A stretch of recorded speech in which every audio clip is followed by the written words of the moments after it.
Business developer Peter Sgro provided testimony earlier this year on a bill that would allow for privately owned and managed power plants on Guam. And he maintains it's something that needs to be considered by the entire community. I think that we need to have a thorough community discussion on this. I see that lacking. I really think that the impact that this is having on every single business, every single household, it doesn't help anybody to blame the CCU, blame GPA, or blame anybody.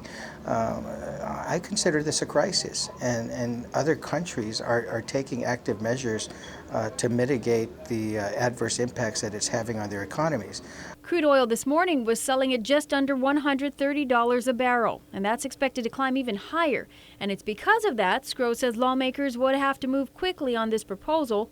He says analysts are now looking at $200 a barrel, possibly even by December of this year. One of the things that I would immediately suggest is that timelines be put as to when, if there are policy decisions going to be made to allow it, then set a time deadline so that there's at least 7 companies that are ready to go with alternative energies, but you can't do it under current laws.